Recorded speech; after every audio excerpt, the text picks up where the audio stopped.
How can we help our dogs to overcome separation anxiety? But before I tell you how to do it, I want to paint 3 scenarios for you so you can better relate to how your dog might be feeling. Scenario number 1. You arrive at a brand new country, you don't know how everything works, you don't know the language, you don't even have an idea how you got there, but everything looks so different to everything that you've experienced in the past. Clearly leaves you feeling unsettled, like you might be even start performing some obsessive behaviors like pacing around and maybe cracking your knuckles or checking your phone constantly, whatever it might be. Bottom line is you are not completely cool. Now, scenario number 2 is the exact scenario as scenario number 1, but the only difference is that in this case you have a tour guide or perhaps a good friend that happens to know how everything works in that place, and he's gonna tell you what to do. Oh, come here, come there, go there, tell you everything, but you're gonna be so engaged into the conversation or enjoying the company of that person that you never paid attention to how he did anything. You just went and enjoyed the ride, and you feel very comfortable as long as you're with him. You're having a great time. But the moment that person goes away and you go back to not knowing how the environment works, your anxiety starts coming back. You are not sure of what to expect of that place. Scenario number 3 is exactly as scenario number 2, but the only difference is that whether it's a tour guide or a friend, not only they show you around, they take the time to teach you how everything works. They give you a little bit of everything, so you know exactly what to do, understand why they do it, so you can process the environment better and you can navigate it on your own once they go away.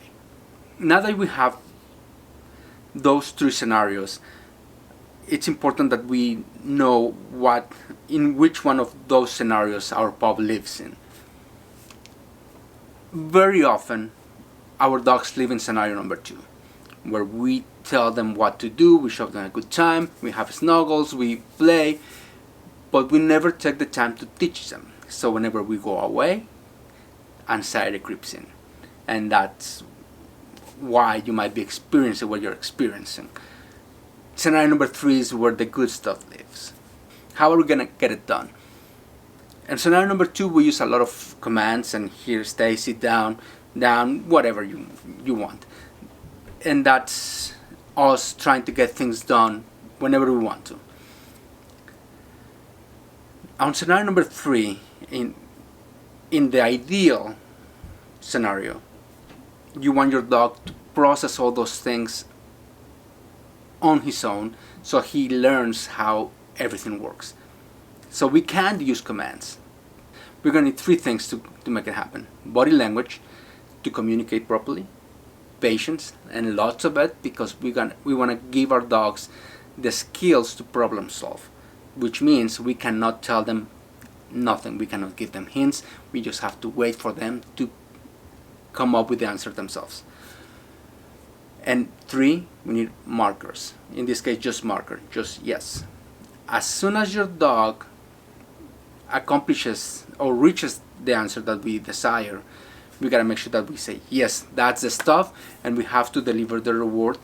Ideally not food, because if we have food and we are luring with food, the dog is only following the treat, so the dog is not quite thinking or processing a lot on his own. So I will try to refrain. You can give him love if you want to. I mean, if it's mealtime and food is what the reward is, that'd be great. If it's just going out, well, just go out.